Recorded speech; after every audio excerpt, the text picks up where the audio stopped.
My son-in-law, Marcus, has no idea I own the hospital network he thinks he built his career at as chief administrator.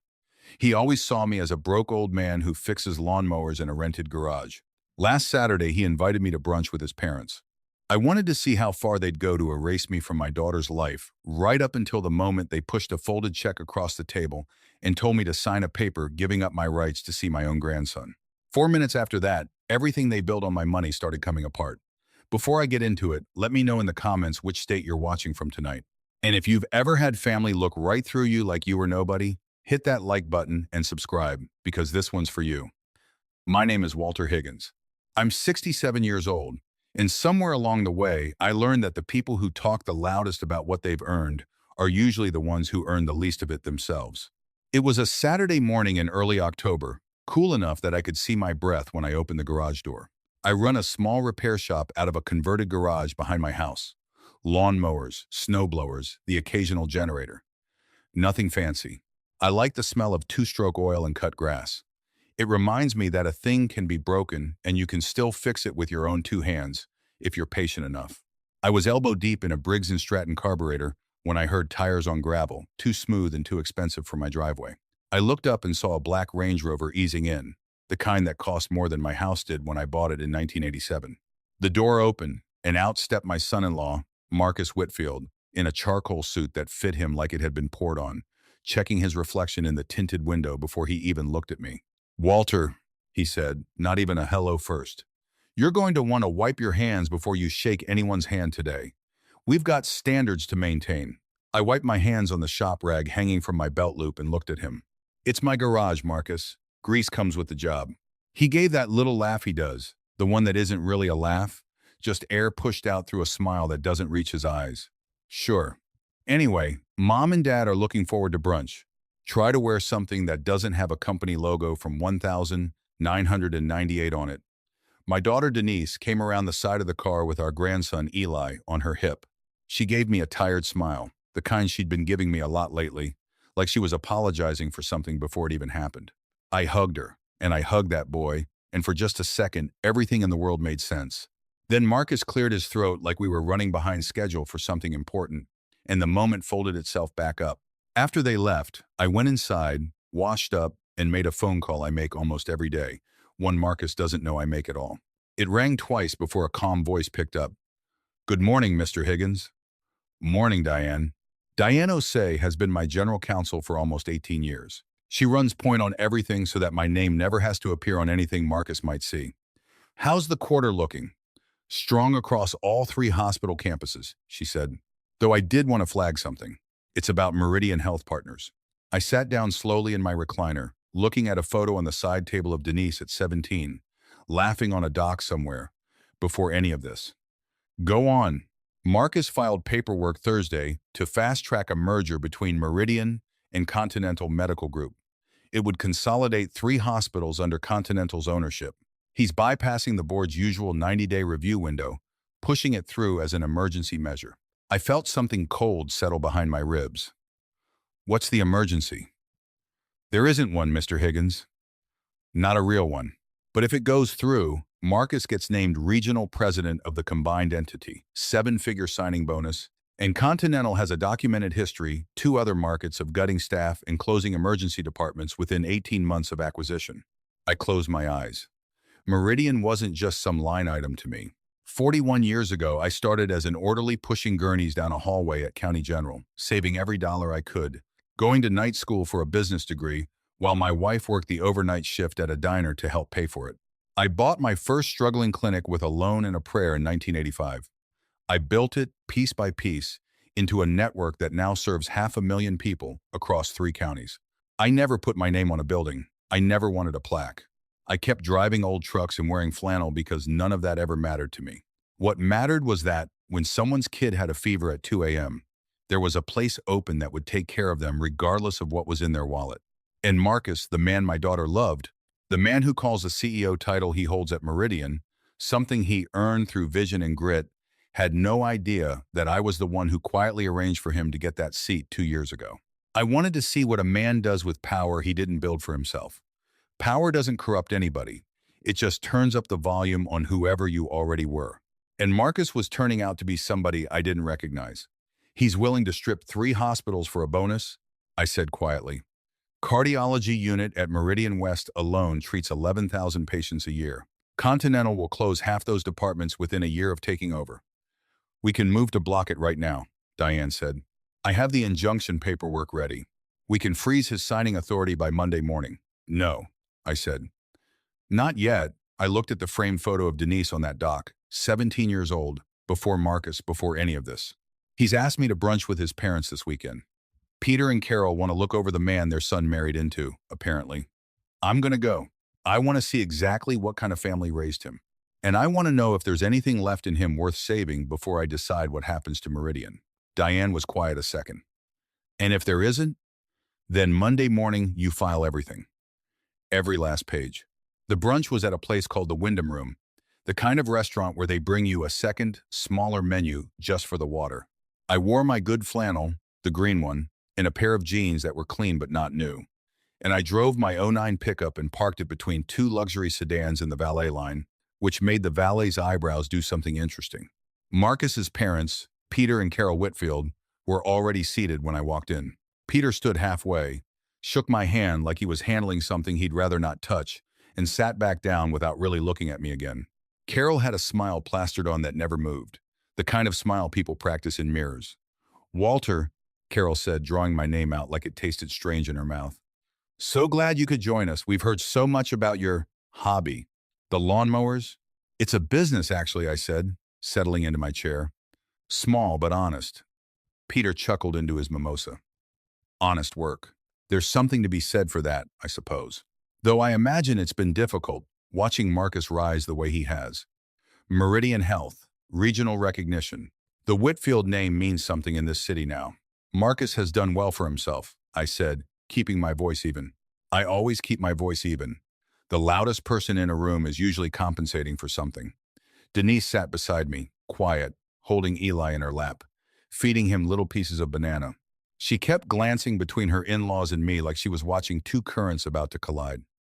We made small talk about golf, about the market, about a vacation home Peter and Carol were closing on in the Hamptons. Then, about 20 minutes in, Carol set down her fork with a delicate little clink and folded her hands. Walter, I want to speak plainly, because I think you're a reasonable man, she said. Marcus is on the cusp of something extraordinary. Regional president, potentially. National media attention. That kind of visibility comes with expectations about the people around him. Meaning me, I said. Meaning optics, Peter said smoothly. A man in Marcus's position can't be photographed at a family gathering next to a relative who arrives in a pickup truck smelling of motor oil. It undermines the narrative. The board takes note of these things. Investors take note. Denise's jaw tightened. Dad's not an embarrassment, he built. Denise, Marcus said sharply, cutting her off without even looking at her. Let your parents finish. Carol reached into her handbag and slid a folded check across the white tablecloth toward me, along with a glossy brochure. I looked down at it, $25,000, made out to me. The brochure was for a retirement community 2 states away, all soft lighting and elderly actors playing shuffleboard. This is a gift, Carol said. A generous one. Enough to get you settled somewhere warm, somewhere appropriate, no more garage, no more struggling. You'll want for nothing. I looked at that check for a long moment. The number on it was almost funny to me. Marcus had, according to Diane's last report, been quietly funneling consulting fees through a shell vendor tied to the merger prep, padding an account that technically ran through Meridian's discretionary fund. He was likely handing me back a sliver of my own company's money to buy my silence and my absence. I don't understand, I said, letting my shoulders drop, keeping my voice small. I don't ask you for anything. I don't come to your events. I just want to be near my daughter and my grandson. Denise made a small, wounded sound and reached for my hand under the table. Dad, I'm so sorry. I didn't know they were going to. Don't apologize to him, Marcus snapped, and the whole table went still. Eli startled in Denise's lap and started to fuss. We talked about this, Denise.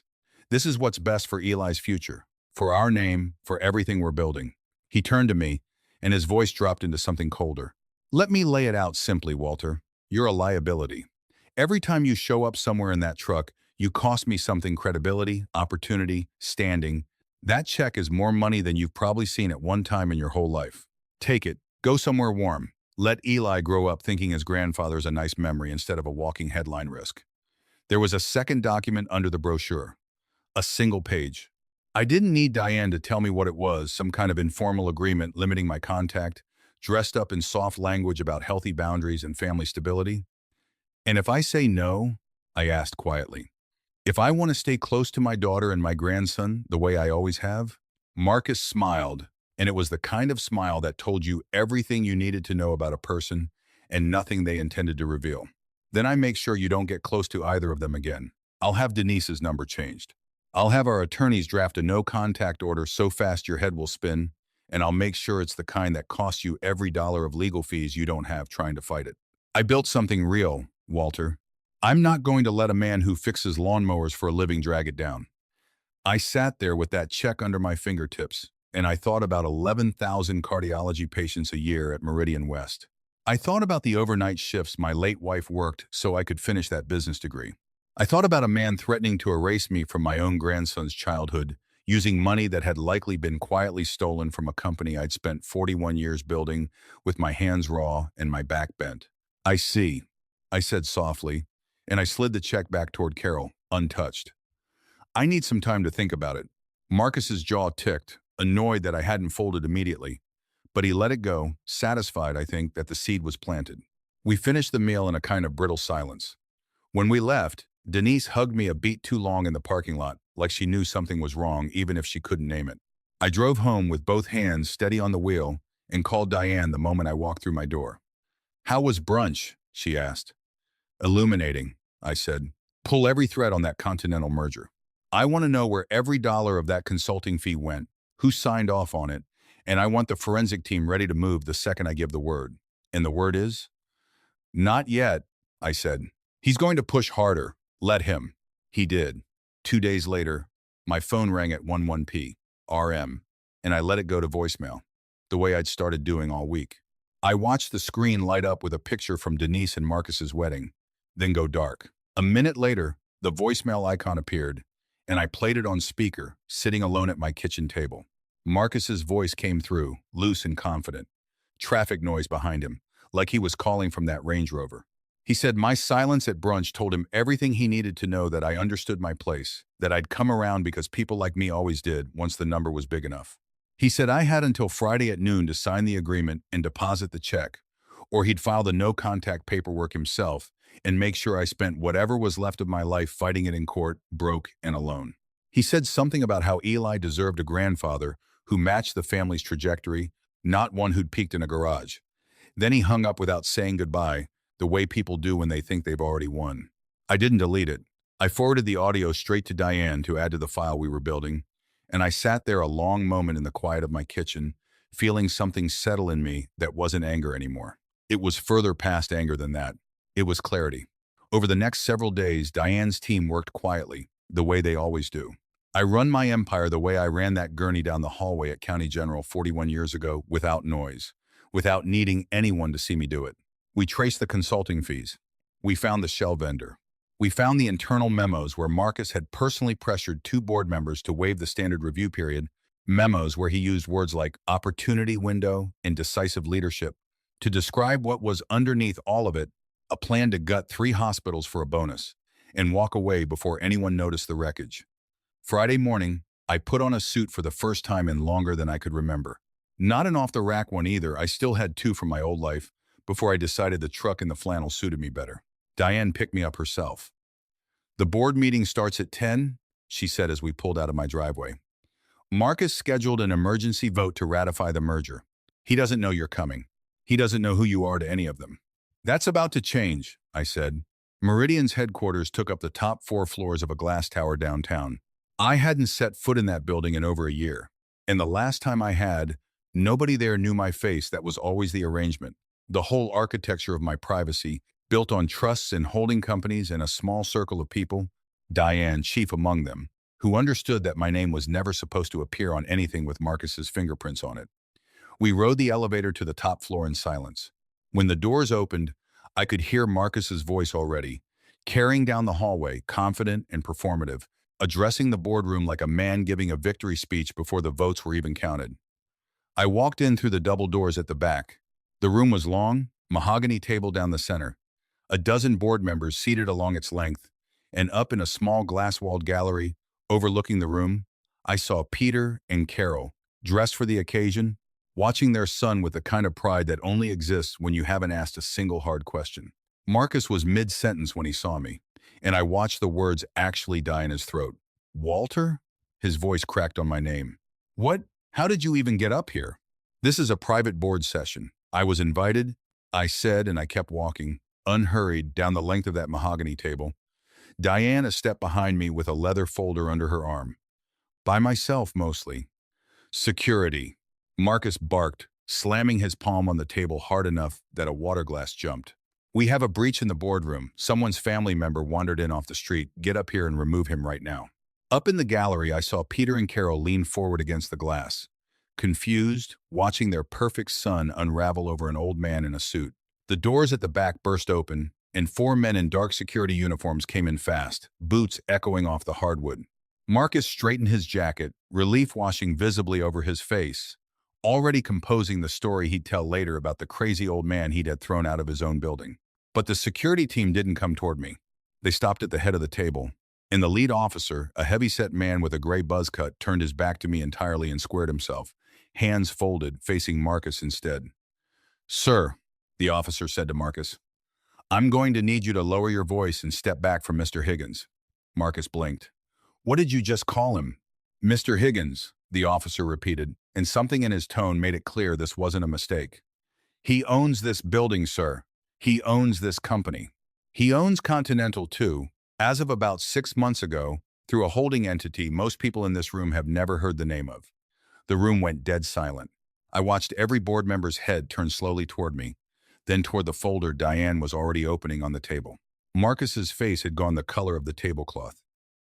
That's impossible. I was hired by the board. I earned this position."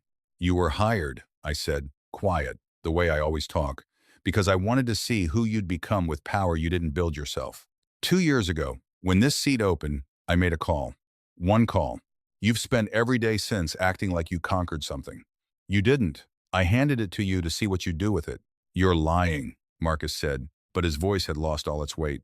"You fix lawnmowers." "I do," I said. "In a garage behind a house I've owned outright since 1994, because I never needed a mansion to know what I was worth. I started as an orderly at County General 41 years ago. I built Meridian from a single failing clinic.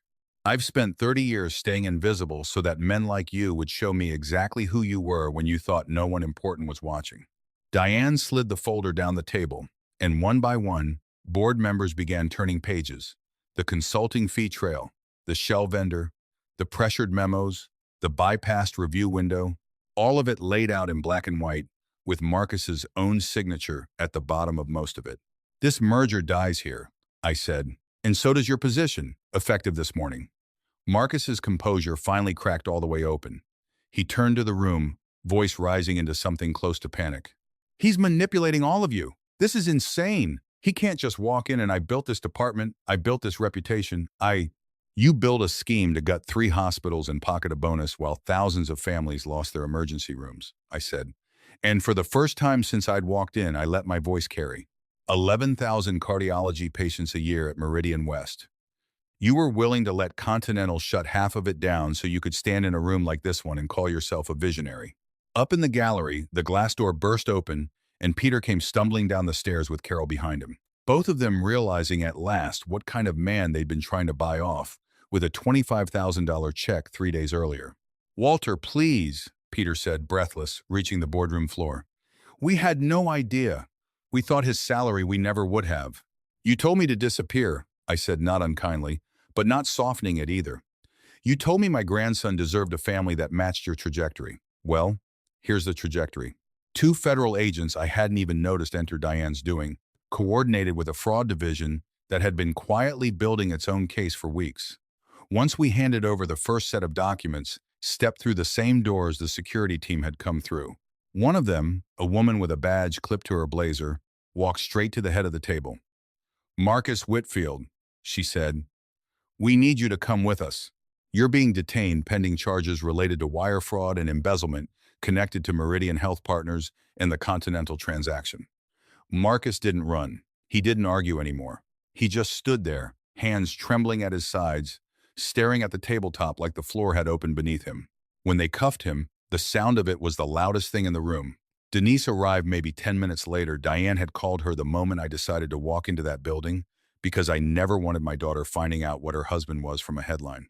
She came through the doors with Eli on her hip and stopped dead when she saw Marcus being walked out between two agents, when she saw her father standing at the head of a boardroom full of strangers who all somehow knew exactly who I was.